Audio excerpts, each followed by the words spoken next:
नमो वरन्तारं नमो सिद्धारं नमो वारियारं नमो वज्रायारं नमो लोहे सवसाहूरं शुद्धात्मानमनेकान्तं साधुमुत्तम मंगलम वंदे संदृष्टिसिद्ध्यर्थं संदृष्ट्यर्थप्रकाशकम् मंगलम भगवान वीरो मंगलम गौतम गणे मंगलम कुंद कुंदाद्यो जैन धर्मोस्तु मंगलम। मंगलमय मंगलकरण वीतराग विज्ञान नमहुताय आते वही अरहंताल महान पारस प्रभु को नाम सार सुधारस जगत में मैं बाकी बलि जाऊं अजर अमर पद मूले। ओम नमः शिवाय। चलो पार्श्वनाथ भगवान की जय हो।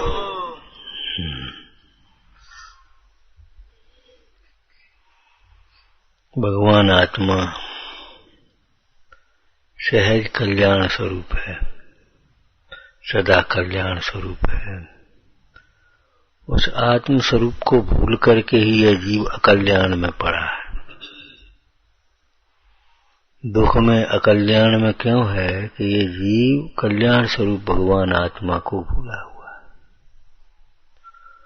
उस कल्याण स्वरूप आत्मा के आश्रय से ही कल्याण होता है। कल्याण स्वरूप आत्मा के आश्रय से जब परम कल्याण को प्राप्त होते हैं परिणति में,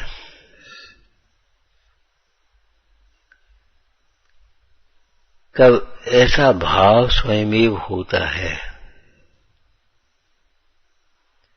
कि जगत के जीव अपने अपने आत्म स्वरूप को समझकर कल्याणमय हो जाएं। मतलब जगत के दुखी जीवों के प्रति सहज और सच्ची करुणा आती है। मिथ्या दृष्टि अज्ञानी जीवों की करुणा भी मिथ्या है, झूठी करुणा है, झूठी। शरीर को देख करके करुणा कर रहा है। ये खा लो, ये पी लो, ये पहन लो, ये ओढ़ लो, ये करुणा है। अब सो जाओ, ये दवाई ले लो।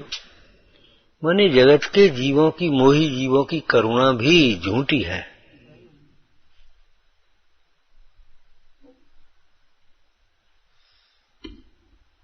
ज्ञानियों की करुणा सम्यक करुणा है।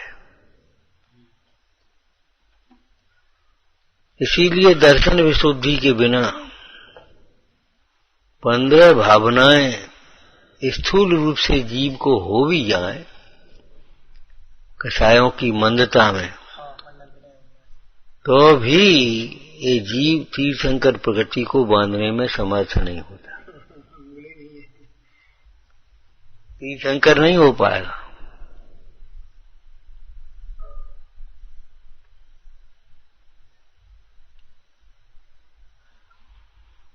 दर्शन विशुद्धि सर्व भावनाओं का मूल है।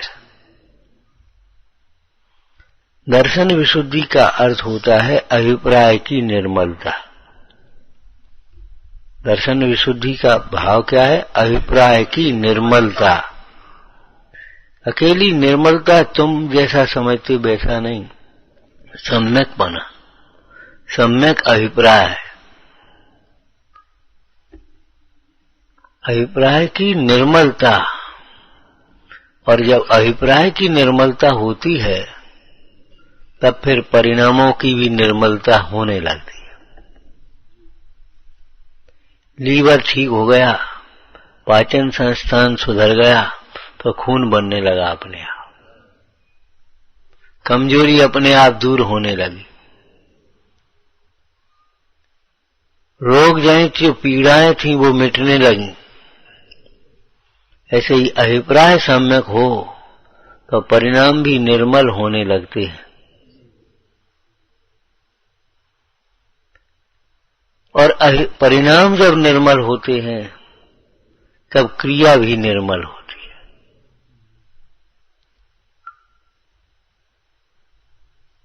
सम्यक दृष्टि जीव मौन हो सकता है परंतु विपरीत नहीं बोल सकता, वो तो सूत्रभाषी नहीं हो सकता। विषय कषायों को भले न छोड़ पाए लेकिन विषय कषायों का पोषण नहीं कर सकता, गौरव का अनुभव नहीं कर सकता। आज समाज में यही तो गड़बड़ हो गई। जो कुरीतियां हैं उनको हमने अपने बड़प्पन का चिन्ह मान लिया, कुछ अलग से हम अपनी पहचान दिखाना चाह रहे हैं। ये तो सभी कर लेते हैं। जैसे एक मान लो विवाह शादी का प्रसंग है, अब भैया धर्मशाला से सभी कर लेते, गरीब आदमी करते। अगर हमने होटल से नहीं करी तो फिर कहा है फलाना बैंड, फलाना वो, फलाना गीतकार, फलाना संगीत, फलाना ये, हमने ये मान लिया कि हमारे ये बड़प्पन है। बड़प्पन नहीं, ये हल्की मानसिकता है, गंदी मानसिकता है। आगम के विरुद्ध धर्म की अप्रभावना के कारणभूत कोई भी कार्य हमारे जीवन में नहीं होना चाहिए, प्रयत्न पूर्वक रोक लेना चाहिए। भाव आ भी जाए तो उसे तत्वज्ञान के अभ्यास से वहीं रोक लेना चाहिए। नहीं, ये हमारे पद के योग्य नहीं। अयोग्य माने अनंतानुबंधी, ये समझ लो, सीधा मिथ्यात्व। क्योंकि मिथ्यात्व के बिना अनंतानुबंधी कहां रहेगी। तो समझ में आया ना, दर्शन विशुद्धि होते ही ये समझो स्रोत खुल गए। अब वह जीव धन से संपन्न होने की भावना नहीं भाएगा, वह विनय से संपन्न होने की भावना है। विनयवान तो हो गया लेकिन विनय से संपन्न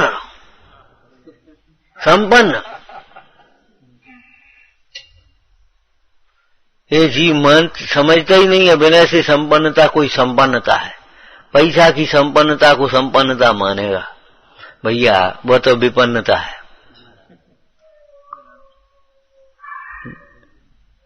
जिसका अभिप्राय निर्मल है वह क्या सोचेगा, क्या भावना आएगी उसके अंदर में, अथवा प्रयत्न पूर्वक बुद्धि पूर्वक क्या विचार करेगा।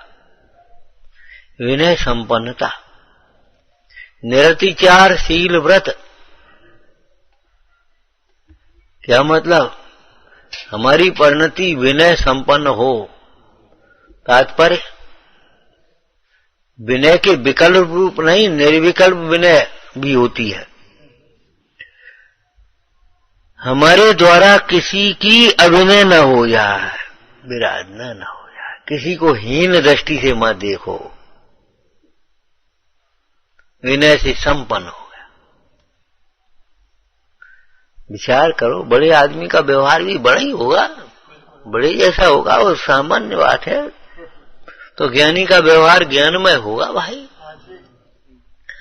ज्ञानी का व्यवहार ज्ञानमय का मतलब राग नहीं है, ये नहीं कह रहे, ये तो परमार्थ बात है। ज्ञानी का व्यवहार क्या होगा बोलो, परमार्थ से कहें तो ज्ञानी का व्यवहार जो ज्ञाता रूप है हर परिणति का, वही उसका व्यवहार है। लेकिन भूमिका के अनुसार उसी रागादिक भाव भी आएंगे, लेकिन उस समय भी वह अपने को ज्ञानमय देखेगा। एक बात। दूसरी बात, नंबर 2, जब वह ज्ञानमय देखेगा तो वे भाव से सुहाएंगे नहीं, विपरीत लगेंगे, तब वह उनके दूर करने के लिए उनकी निंदा गरहा करेगा। है वीतरागी परमेश्वर की भक्ति, वीतरागी गुरुओं की संगति, वीतरागता की पोषक ज्ञानवाणी का अभ्यास, है चिंतन शास्त्राभ्यासो जिनपत्नुति संगति सर्वदारे सद्भक्ता नाम गुणगण कथा दोष बाधे च मौनम। इस प्रकार की भावनाएं आती हैं उसको स्वयं। अभिप्राय का निर्मल होना बहुत दुर्लभ है। दुर्लभ माने तीव्र पुरुषार्थ चाहिए और सम्यक पुरुषार्थ चाहिए। हम आपकी भाषा अगर कह दें तो ये समझो सारी ताकत अपने अभिप्राय को निर्मल बनाने में लगा दो, सब सुधर जाएगा, सब बात बन जाएगी अपने आप। लेकिन तुम्हारा अभिप्राय विपरीत है, प्रमाद में सुख माने है, विषय कषायों में सुख माने, तो अभिप्राय विपरीत हो गया। अब तो विपरीत प्रयत्न होगा ही। ऐसा जीव प्रमादी और स्वच्छंद होगा, निश्चित होगा। और एक बात और होगी, उसका उसे खेद भी नहीं होगा। उसे लगेगा ही नहीं है हमारा कुछ नुकसान हो रहा है। कौन ये बात समझ सकता है? संसार का बढ़ना रे नरदे की यार है। अर्थ हमने पहले बताया ही था आपको। संसार का बढ़ना माने मोह का बढ़ना, क्रोध का बढ़ना, मान का बढ़ना। मान का बढ़ना, जैसे बुखार बढ़ जाता है तो फिर भूख नहीं लगती, ऐसे मान बढ़ जाता है तो जिज्ञासा खत्म हो जाती समझने की। सुनने समझने की जिज्ञासा ही खत्म। अब क्या समझे हम? फिर तो समझाने का भाव, समझने का भाव ही नहीं रहता।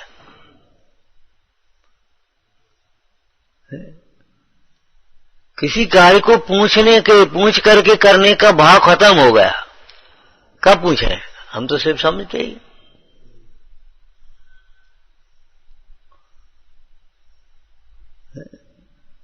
ये समझो, ये विपरीत नींव धर गई हमारे जीवन की, अभिप्राय की विपरीतता।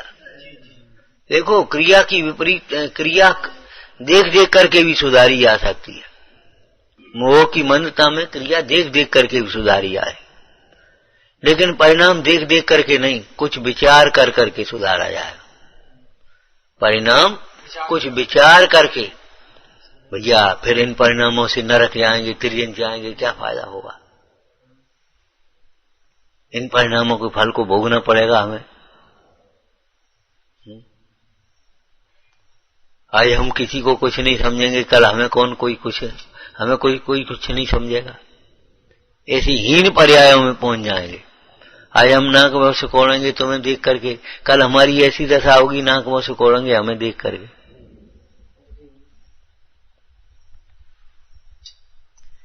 और जिन्हें देख करके आप नाक मुंह सिकोड़ रहे हो, वे भी तो किसी परिणाम का फल ही तो है।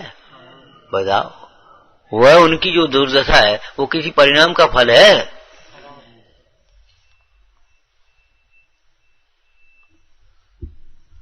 किसी छोटे से छोटे जीव की भी अभिनय न हो जाए हमसे। बड़ों की विनय कर लेना बाहर से स्थूल रूप से थोड़ा सरल भी है, लेकिन अपने बराबर वालों की भी विनय रखना, छोटे जीवों की भी विनय रखना, विनय का व्यवहार करना, ये बहुत कठिन है, बहुत कठिन है। अहंकार आ जाता है, हम बड़े हैं, बस काम खत्म हो गया, विनय चली गई। छोटे बड़े की भावना ही, अब बस छोटे बड़ा जहां तुमने समझ लिया सोई मान आ गया या दीनता आ गई। बड़ा समझा तो अभिमान और छोटा समझा तो दीनता। हाँ, विचारना चाहिए, विचारना चाहिए। जो विनय से संपन्न है वही रत्नत्रय से संपन्न होता है, वही अनंत चतुष्टय से संपन्न होता है, वही वास्तव में संपन्न है। जो विनय रहित है वह जीव तो क्या करें, बड़ा दरिद्र है, बड़ा दरिद्र है। काय का संपन्न? ऐसे जीवों को, ये तो धर्म शास्त्र है, अध्यात्म शास्त्र है, नीतिकारों ने समझा दिया। अरे मूल, फल आते हैं तो वृक्ष भी नम्रीभूत हो जाते हैं। तुझे कैसा ज्ञान हुआ है, तू कैसा धर्मात्मा है जो तुझे अहंकार बढ़ रहा है? संसार का बढ़ना माने मन का बढ़ना। मन बढ़ने से संसार बढ़ता है, लोभ बढ़ने से संसार बढ़ता है, बहाना बनाने से, छल प्रपंच बढ़ने से संसार बढ़ता है। कसायों की वृद्धि संसार को बढ़ाती है।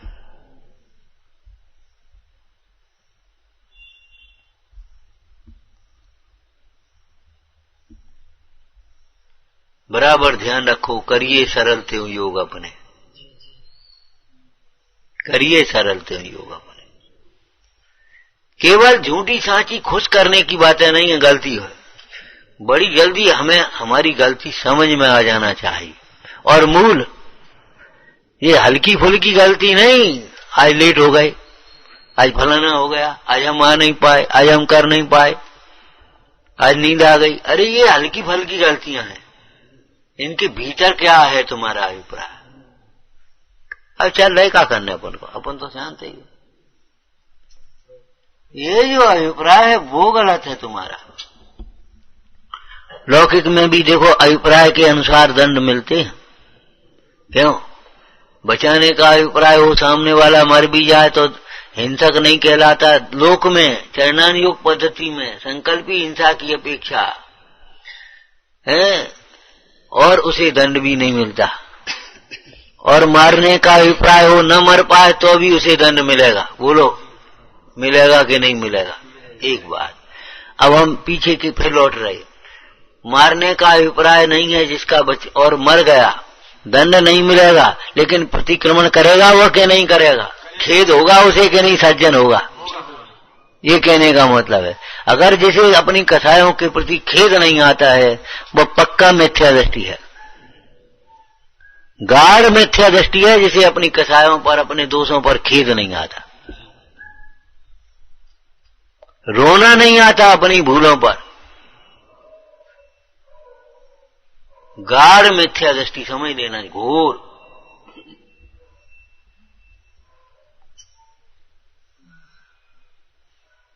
क्रिया देख देख करके सुधारी जा सकती है, परिणाम देख देख करके केवल नहीं, कुछ सोच करके, विचार कर करके सुधारे जाएंगे। लेकिन अभिप्राय तो भैया, हाँ, अभिप्राय का सुधारना वह भी तत्व विचार के बल से ही सुधरेगा, तत्व विचार के बल से ही सुधरेगा। लेकिन उसमें सूक्ष्मता है, उसे पकड़ना भी मुश्किल पड़ता है? कोई जीव मंदिर नहीं आता, उसे ये स्वयं भी नहीं लगता हम धर्मात्मा हैं, और कोई कहता भी नहीं धर्मात्मा है। लेकिन अगर वो रोज टाइम पर मंदिर आने लगे तो उसे भी लगने लगता है मैं कोई धर्मात्मा हूं, और सामने वाले भी बड़ा धर्मात्मा भी है, बिना मंदिर के पानी नहीं पीता।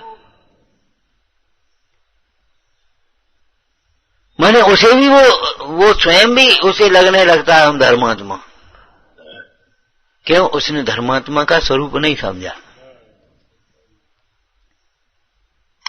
कोई स्वाध्याय नहीं करता। अब हमें कुछ ज्ञान है नहीं भैया, हम कुछ जानते हैं नहीं, हमें कुछ ज्ञान नहीं। लेकिन अगर कुछ परिभाषाएं याद हो गई, कुछ पेज याद हो गए, कुछ गाथाएं याद हो गई, तो उसे भी लगने लगता है हमें बहुत ज्ञान है, और सामने वाले भी अरे भैया बहुत ज्ञान है, वो रटे बड़े साहस, बहुत ज्ञान है उसका, और स्वयं को लगने लगता। आफत तो ये है, यह है अभिप्राय की विपरीतता। क्यों लगने लगता बताओ? उसने ज्ञान का स्वरूप नहीं समझा। जिसके पास धन कम है या नहीं है, गुजर कर रहा है बेचारा, उसे लगता नहीं है कि हम धनी हैं। लेकिन अगर थोड़ा बहुत पैसा कमा ले, मकान बना ले, उसे लगने लगता है हम बड़े आदमी हैं, और सामने वाले भी समझते ये बहुत बड़ा आदमी है।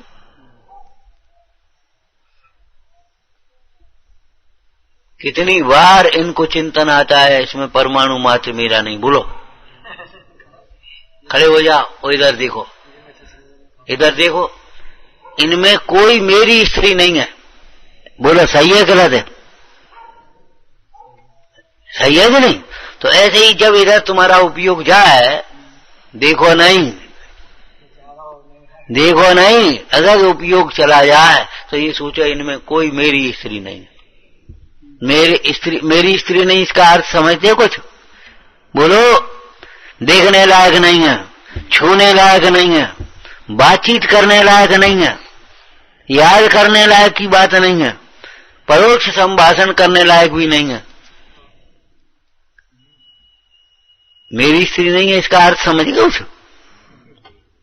है माता बहन पुत्री जैसा व्यवहार रखने लायक हो केवल,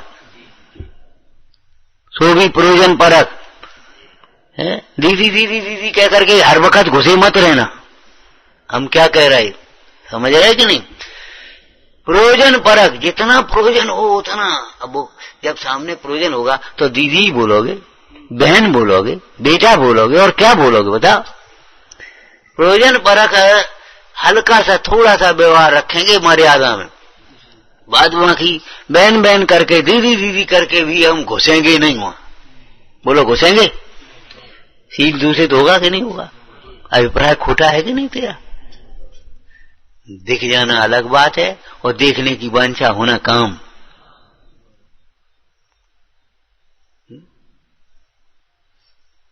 आवाज कान में पड़ जाए अलग बात है, लेकिन कौन है? को बोलो, को बोलो, पाप है, ये काम है। विनय संपन्नता जिसका अभिप्राय निर्मल हुआ वो विनय संपन्न हुआ। और अब इसमें विनय की परिभाषा भी लगा दो। बोलो, विनय एक गुण ही नहीं समस्त गुणों का जनक है। तो विनय से जो संपन्न है वो सर्व गुणों से संपन्न हो गया, ये समझ लो। और जो विनय से रहित है वो सारे गुणों से रहित है, उसमें एक भी गुण नहीं है। वो चाहे कुछ भी समझ ले अपने को। घमंडी का सिर नीचा लोक में कह देते। समझ में आया ना? क्या कहा? विनय एक गुण नहीं सर्व गुणों का जनक है। तो विनय से जो संपन्न है वह सर्व गुणों से संपन्न हो गया, और जो विनय से रहित है वह सर्व गुणों से रहित है।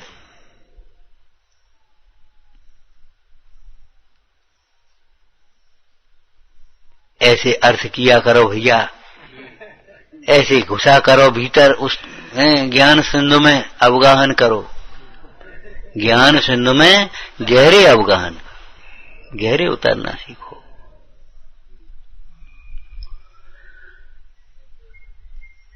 विचार करो, आप लोग कहीं जाएं यात्रा के लिए और रास्ते में कहीं ऐसी जगह आपकी बस खराब हो जाए जहां पानी की परेशानी हो और प्यास लगी हो, गर्मी का समय है, तो सामान्य लोग तो घबराते हैं, उपाय नहीं करते, घबराते हैं। लेकिन उनमें कुछ साहसी भी होते हैं, समझदार भी होते हैं। बोले रुको, मैं जा रहा हूं, देखता हूं। अब वो चला वहां से, तो एक वहां दूर पर चला चला जा रहा, सो सरोवर मिल गया। सरोवर मिला, हवा आ रही थी, सो पहुंचा। उसने देखा तो पहले ये देखा ये पानी है कैसो है, तो सरोवर का पानी बहुत सुंदर मीठा पानी था। जब सरोवर का मीठा पानी उसने पिया, क्या कर रहे? यहाँ जाओ, यहाँ यहाँ यहाँ। कौन ने कही?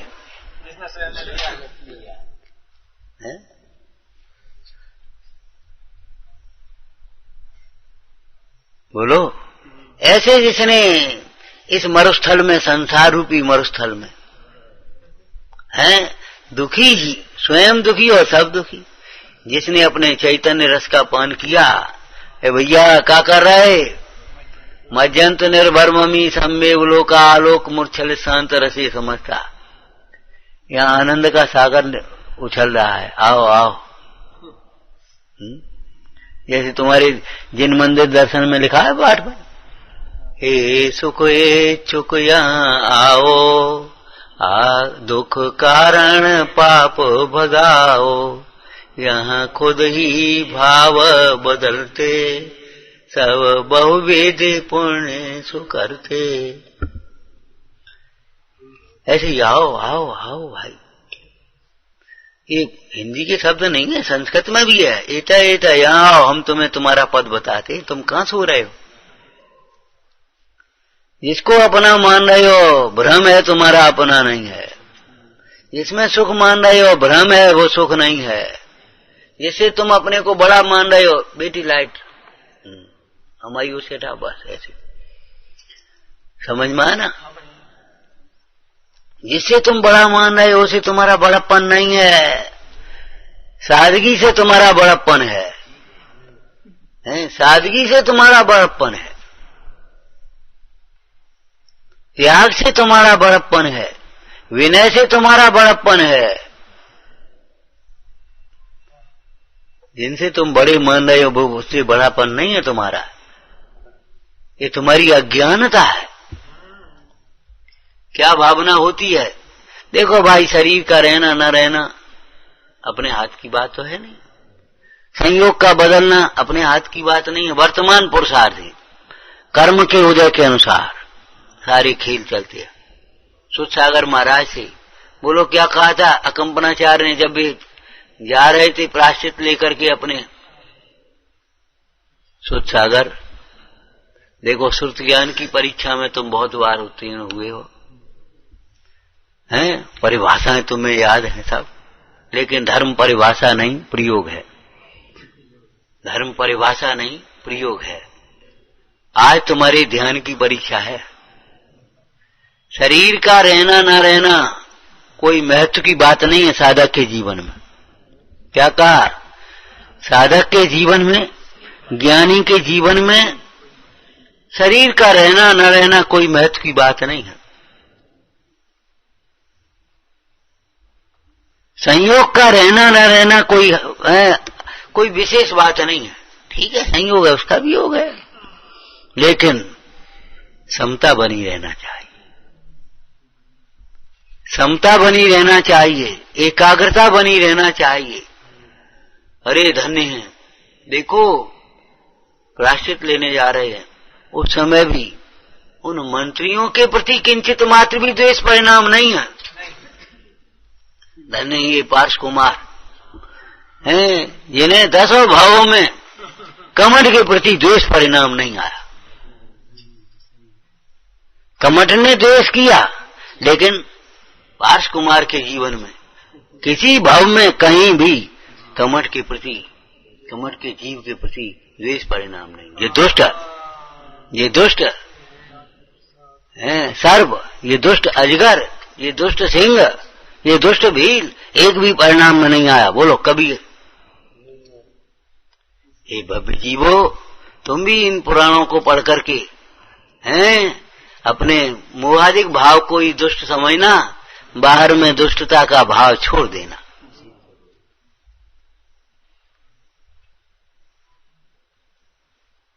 सत्वेश मैत्री, प्राणी मात्र के प्रति मैत्री भाव रखना, किसी के प्रति द्वेष नहीं। कोई जीव धर्म के प्रतिकूल भी है तो ये उसकी अज्ञानता है, बेचारा क्या करे, अभी काल लब्धि दूर है। किसी के खोटे भाव हैं, कर्म का उदय है बेचारे का। भवितव्य का विचार करके समता रखना। तुम्हारे पास समता रखने के लिए उपाय है। समता सहज में हो जाने वाली, किसी कर्म के उदय से होने वाली परिणति नहीं है। समता पुरुषार्थ पूर्वक होने वाली, पुरुषार्थ पूर्वक होने वाली स्वाभाविक आनंदमय परिणति है। समता रखनी पड़ेगी आपको। अपने मुंडाजों की बात अलग है। ये समझो, मुंडाजों के जीवन में जैसी समता होती है, समता सामाय को भी कह देते हैं, जैसी समता होती है श्रावक सामाय के काल में, उपवास के काल में, उसी प्रकार की समता का अभ्यास करता है। शिक्षक को जो ज्ञान होता है, शिक्षार्थी विद्यार्थी उसका अभ्यास करता है, सीखने का। अब आप समझो, थोड़ा सा हम भेद कर दें चरणानी योग पद्धति से। सामायिक मुंडाज का आवश्यक गुण है, गुण है कि नहीं? आवश्यक गुण है। और श्रावक का शिक्षा व्रत है। अब आप समझ लो क्या है। श्रावक का क्या हो? शिक्षा व्रत है। वह सामायिक की प्रतिज्ञा करके 2 घड़ी में मुंडा जैसी शिक्षा, वो क्या नाम, सामायिक की शिक्षा ग्रहण कर रहा है, माने अभ्यास ही हो रहा है। शिक्षा अभ्यास को भी कहते हैं, अभ्यास कर रहा है। उस समय में कोई उपसर्ग करे तो भी उसके प्रति कोई द्वेष भाव नहीं लाएगा। अगर कर्म के उदय से कोई द्वेष भाव आ भी जाए तो वह अपने अंतर में भेद ज्ञान करेगा, निंदा गरा करेगा, हाय हाय मेरा क्या परिणाम हो गया है, कैसे भेद ज्ञान करेगा बोलो। अभी हमने सवेरे बताया था, उसी शैली से बता दो। भेद ये दुष्ट नहीं है, मेरा अज्ञान भाव दुष्ट है। जिस भावना को भक्ति में गाया गया है, दुष्टन देव निकार, तो दुष्टन को देव को निकार माने कौन कौन से आदमी इनको निकाल दे बोलो। भगवान चंद्र प्रभु की स्तुति कर रहा है, या भगवान वितरागी परमेश्वर की स्तुति कर रहा है, अहो जगत गुरुदेव सुनिए अरज हमारी, और नीचे कह रहा दुष्टन देहो निकार साधन को रख लिए। तुम हटो पीछे बारे, ये ऐसे कपड़े पहने वाले हट जाओ, ये सफेद बारे रह जाओ बोलो। नहीं, ये बड़े बड़े आदमी रह जाओ, गरीब गरीब उठ जाओ। नहीं, छोटे छोटे रह जाओ, हैं बड़े बड़े उड़ जाओ, बूढ़े बूढ़े उड़ जाओ। ऐसा है क्या? नहीं। कौन दुष्ट है, कौन सुष्ट है बोलो। अरे मोह राग द्वेष के परिणाम दुष्ट है, तेरी स्वच्छंदता दुष्ट है, तेरा प्रमाद भाव दुष्ट है। दुष्ट माने उसका पोषण करने पर भी वो तुम्हारा बुरा करेगा। तुम प्रमाद का पोषण करोगे, प्रमाद तुम्हारा घात करेगा, इसलिए दुष्ट है। तुम मोह का पोषण करोगे और मोह तुम्हारा घात करेगा। तुम अहंकार का पोषण करोगे और अहंकार तुम्हारा घात करेगा। तुम क्रोध को बढ़ाते जाओगे, क्रोध का पोषण करोगे और क्रोध तुम्हारा घात करेगा। बोलो दुष्ट है कि नहीं? परद्रव्य कौन दुष्ट है? परद्रव्य तो न्यारा रहता है, वो तुम्हारा क्या करेगा? तो संपन्न होने की भावना, भाव क्या कहा? हाँ, संपन्न होने की भावना तो विनय संपन्न। जो विनय से संपन्न है सर्व गुणों से संपन्न है, ये समझो। सर्व गुणों से संपन्न है। विनय माने झुकना, भगवंतों के चरणों में झुका, जैसे दर्पण में झुके तो वो सारा बोलो रिफ्लेक्शन, एक परावर्तन का सिद्धांत पढ़ा होगा भौतिक विज्ञान में, है? तो जहां हम झुके उनके गुण अपने आप आ जाएंगे, ये समझ लो। अथवा उन जैसे गुण आ जाएंगे। उनके गुण हो जाना माने उन जैसे गुण। बंदे तदगुण लब्ध है का माने तादर्श गुण लब्ध है। उनके गुणों की प्राप्ति माने उन जैसे अपने गुणों की प्रकटता के लिए। जब आप भावना भाव भला करना है तुम्हें, हमने आपको 2 बातें कही थी। यदि वैराग्य होना है तो 12 भावनाओं का चिंतन करो, और अगर धर्म प्रवृत्ति करना है, धर्म तीर्थ की वृद्धि करना है, प्रभावना करनी है, तो सूर्य कारण भावनाओं का बराबर ध्यान रखो। जिसका अभिप्राय निर्मल नहीं है वह धर्म तीर्थ की प्रभावना नहीं कर सकता। वो अपनी व्यक्तिगत प्रभावना करेगा, अपने पक्ष की प्रभावना करेगा, बैंडबाजों की प्रभावना करेगा।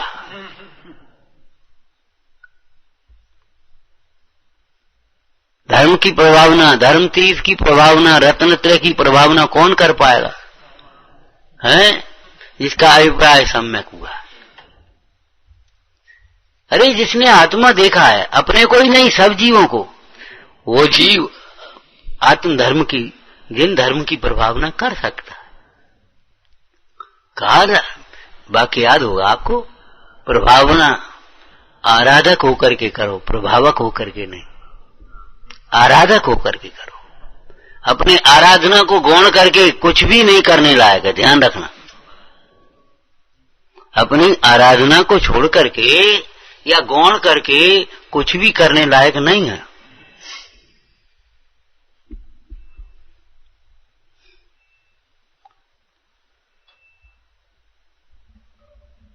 विनय से संपन्न बनो तब प्रभावना कर पाओगे। अहंकारी जीव प्रभावना नहीं कर सकता। जब तक अहंकार न टूटे तब तक प्रतिज्ञा कर लेना चाहिए। नहीं, हम उपदेश दुनिया को क्या देंगे? अहंकार से उपदेश दोगे, क्या दोगे उपदेश? अरे भाई, सामने वाले जीवों को भी भगवान समझो। सामने वाले जीवों के प्रति हैं जो दोष हैं, उनके प्रति करुणा भाव रहे, तब उपदेश दो। करुणा भीना हृदय कि अहंकार भीना हृदय? बोलो। करुणा भाव पूर्वक। तो विनय संपन्न नहीं है, माने जिसे शिष्यों के प्रति, श्रोताओं के प्रति भी, बच्चों के प्रति भी विनय नहीं है, समझ लेना चाहिए धर्म की प्रभावना नहीं कर पाया। कितनी जल्दी लगने लगता है हम कुछ है। अरे रे प्रभु, सबरी बातें रह गई। तो विनय संपन्नता भावना है। तीसरी भावना क्या है? देखो, देह का रहना न रहना हमारे हाथ की बात नहीं, संयोग का मिलना न मिलना हमारे हाथ की बात नहीं, भोजन आज मिले न मिले कोई बात नहीं। क्या लिखा? दे न जगत भोजन तक मुझको, हो न पास में मेरे वित्त, और नग्न देख उपहास करें जन, तो अभी खिन्न न होवे चित्त। भोजन नहीं मिले कोई बात नहीं, बस एक ही बात ध्यान रखना, हमारे शील में अतिचार न लग जाए, शील विरुद्ध विचार न हो जाए हमारा। अगर आ जाए कोई को विचार तो तत्काल उसका प्रतिक्रमण प्रायश्चित कर लेना चाहिए। जैसे एकदम गिरे, ठोकर लगी, घूंट बहने लगा, तत्काल रोकते हैं उसको। ये समझो, हम आधुनिक भाषा बोल रहे, फर्स्ट एड तो तुरंत कर लेते हैं, फिर वहां ले जाएंगे, फिर उससे कुछ कराएंगे, हड्डी टूटी, क्या हुआ क्या नहीं हुआ, वो सब बाद की बात है, लेकिन फर्स्ट एड तुरंत। और नहीं तो वहां तक तो जाते जाते तुम्हारा इतना खून निकल के मर जाओगे। विचार करो, शरीर के प्रति तुम इतनी सावधानी रखते हो, अपने शील के प्रति कितनी सावधानी रखना है। शील विरुद्ध परिणाम कभी मन में ना आ जाए। इसीलिए जो भावनाएं लिखी हैं, आप पढ़ना, उनको इसी स्वरूपात्मक दृष्टि से और भावनात्मक दृष्टि से लिखा है।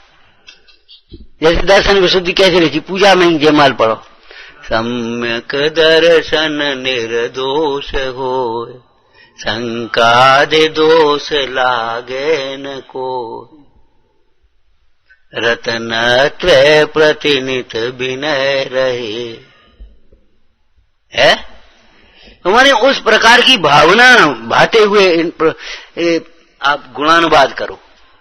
गुणानुवाद का मतलब, पूजा का मतलब, भक्ति का मतलब उस प्रकार की भावना भाने हैं। बारंबार विचार करो, मेरे शील में कोई अतिचार न लग जाए। और जो डरता है वो सावधान रहता है। क्यों? ये पैसा गिर न जाए तो कैसे दुका दुका के छिपा छिपा के रखता है, कितनी सावधानी पूर्वक जाता है। क्यों? पुराने जमाने की बातें हैं, आज भी ऐसी चलती हैं। कछु नहीं, गरीब जैसो बेस बना लो, बोरा में धर दे और डाल दे, ऐसे जिनके पास कछु नहीं, ऐसे बैठे चले जा रहे, अखबार पढ़ते, लेकिन निगाह रहती है पूरी। ऐसा थोड़ी है, बाहर में बेस नहीं इतनी जल्दी बनाते हैं, जे नहीं दिखाई देगा इनके पास तो पैसा दिखाता नहीं फिरता। ऐसे अपने प्रदर्शन की भावना नहीं रहती, ध्यान रखना।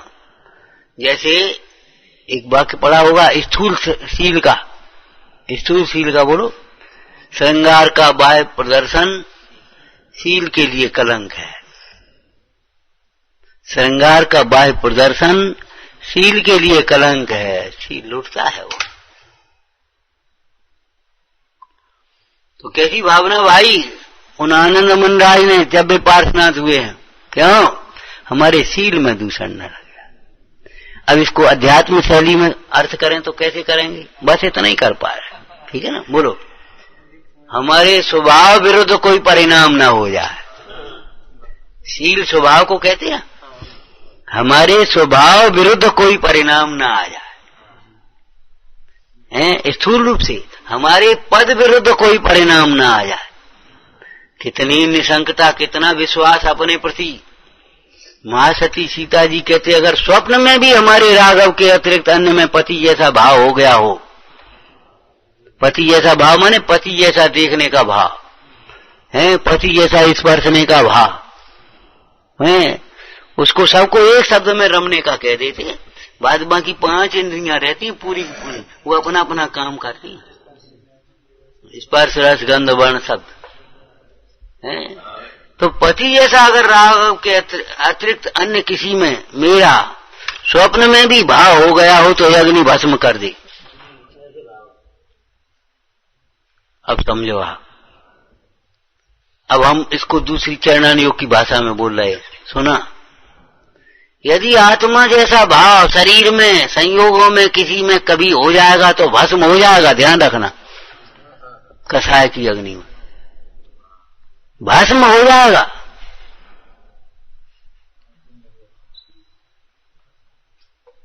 शील स्वभाव विरुद्ध भाव, ये सब विरुद्ध ही भाव तो है। क्रोध भाव, मान भाव भस्म हो जाएगा अहंकार के परिणाम से, लोभ के परिणाम से, क्रोध के परिणाम से, भय के परिणाम से, शोक के परिणाम से भस्म हो जाएगा। भस्म हो जाना, जल जाना और भस्म हो जाने में थोड़ा अंतर है। भस्म होना माने बिल्कुल समूल खत्म, राख बन के उड़ जाएगा। भस्म हो जाने का मतलब भस्म राख को कह देते हैं।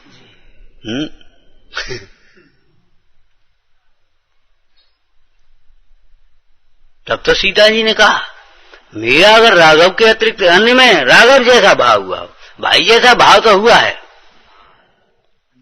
हनुमान में भाई जैसा भाव हुआ कि नहीं हुआ है? बजरंग में भाई जैसा भाव हुआ कि नहीं हुआ? पुत्र जैसा भाव हुआ कि नहीं हुआ? पिता जैसा भाव हुए कि नहीं हुए? हुए। लेकिन राघव जैसा माने पति भाव जैसा हुआ हो तो ये अग्नि भस्म कर दे, छोड़ मत। ईमानदार व्यक्ति दंड मांगता है, क्षमा नहीं मांगता। ध्यान रखना, दंड मांगता है, क्षमा नहीं मांगता। आपने कहीं भी देखा हो, किसी प्रसंग में आपने अगर अनुभव किया हो तो देख लेना। अधिकारी मिल गया, उसने देखा, रोक दी। अब उसने क्यों वो ऐसा तो, अब वो क्या कहेगा? क्षमा करो, नहीं सर गलती तो हो गई, अब आप जो समझो। और जहां उसने क्षमा मांगी और या कुतर्क की सफाई की, हम क्या करें और वो जा रहे हैं और वो ऐसा कर रहे, तो समझ लो भीतर गए हैं या कर्रा दंड हो गया। और अगर उसने कहा सर गलती हो गई, ध्यान नहीं दे पाए हम, और अब आप जो दंड दें, तो समझ लो वो शकल देखने लगेगा, बच गए आप। सावकाचार में झूठी थोड़ी लिखी है, विनयवान की अवज्ञा देवहू नहीं कर सके। विनयवान जीवों के अपराध हो जाने पर भी उन्हें दंड देने का भाव नहीं होता। सुरसागर महाराज को बताओ, अकंपनाचार्य ने कोई प्रायश्चित दिया? इतने विनयवान, लेकिन स्वयं प्रायश्चित लेने को तैयार। आप नहीं कह पाओ तो नहीं कह पाओ, मैं आज उसी स्थान पर रात्रि में खड़ा रहूंगा, वहीं आत्म ध्यान करूंगा सारी संघ पर की रक्षा के लिए। भाई इतना कठोर ये मत कहो आप, गुरु की गुरुता को खंडित नहीं होने देंगे। शरीर का जो होना है उस होगा, जरूरी नहीं है उपसर्ग दूर हो जाए, देह छूट जाए तो छूट जाए। आनंद मुंडाज की छूट ही गई, कोई बात नहीं, छूट जाए, लेकिन हमारी समता नहीं छूटे, हमारी क्षमा नहीं छूटे, हमारा धर्म नहीं छूटे, हमारा संयम नहीं छूटे। बस ये भाव रहना चाहिए। निरतिचार शील व्रत भावना, इसका मतलब कुशील होता होगा ऐसा मत समझ लेना। निचली भूमिका में शील में कभी क्वचित अतिचार लगता है, उसके भी दूर करने की भावना रहती है ज्ञानी को। हैं क्वचित अतिचार किसको कहते हैं? क्वचित कदाचित एक देश भंग हो जाना, व्रत का क्वचित कदाचित एक देश भंग हो जाना अतिचार कहलाता है। और उसी में मगन हो गए, कछु नहीं हो तो क्या करने, अपन तो ही करते हैं, ऐसो ही करते हैं, ये अनाचार हो जाएगा। वेर वेर उसमें प्रवर्तना, बुद्धिपूर्वक प्रवर्तना, उसके प्रति खेद नहीं होना, ये अनाचार है, अतिचार नहीं। ध्यान रखना, अनाचार। तो मेरे शील व्रत में अतिचार भी न लगे। अतिचार शब्द का प्रयोग क्यों? बाह्य दृष्टि से। बादवा की शुरुआत तो अतिक्रम से हो गई, व्यतिक्रम होगा से हो गई। कितना भी कष्ट होवे, हमें धर्म क्रिया के प्रति, धर्म भाव के प्रति अनुत्साह न आ जाए। अरे बेकार आए भैया, दर्द और होने लगो। क्या करें, बेकार आए, को पूछत नहीं है, फालतू परेशान भाई, ऐसा भाव ना आया। अरे कर्म के उदय के खेल अलग हैं, वो हो गए, कोई बात नहीं। अब बता, प्रवचन नहीं मिलो, अरे दर्शन तो मिले, स्पर्शन तो हुआ, ये क्या प्रवचन नहीं है?